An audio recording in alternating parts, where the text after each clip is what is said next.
So what happens when a national manhunt goes so wrong that comedians start comparing the head of the FBI to a failed DoorDash order? Yeah, you heard that right. Let's get into this absolutely wild story.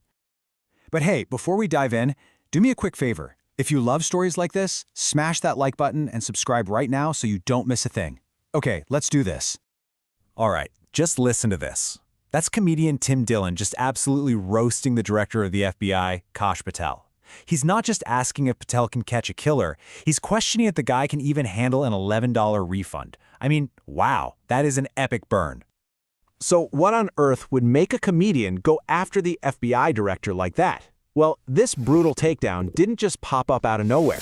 No, it was triggered by a huge, high-profile investigation that, let's just say, did not go smoothly.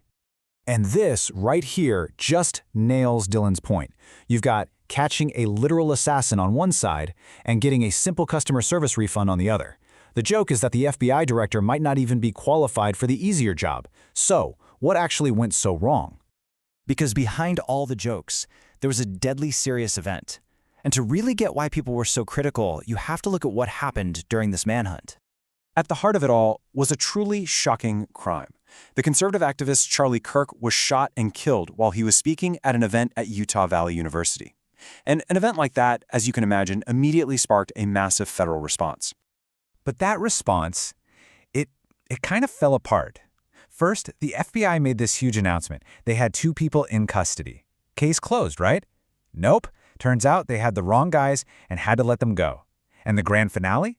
It wasn't some dramatic FBI raid. The actual killer was turned in by his own father. For the FBI, this was just a huge embarrassment.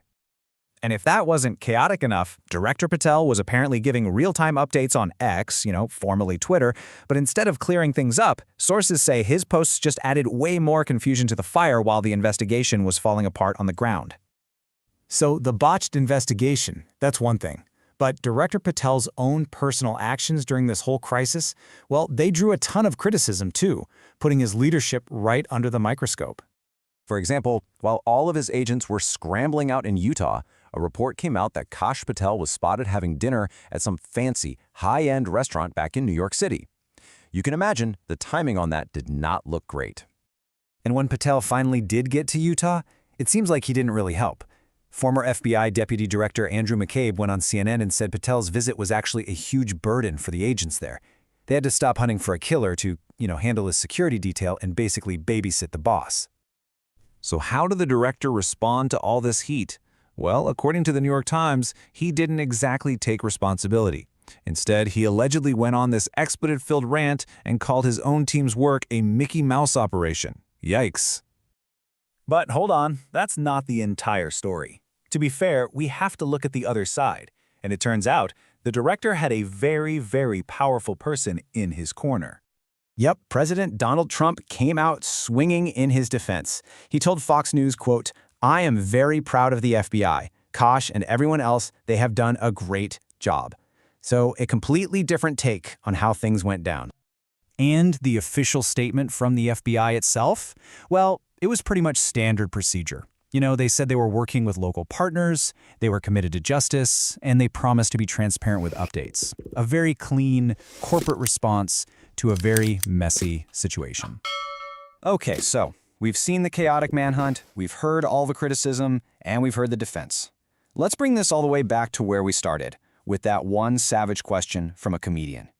This was Tim Dillon's final blow. After walking through the whole fiasco, from wrongful arrests to the DoorDash comparison, he just leaves you with this question.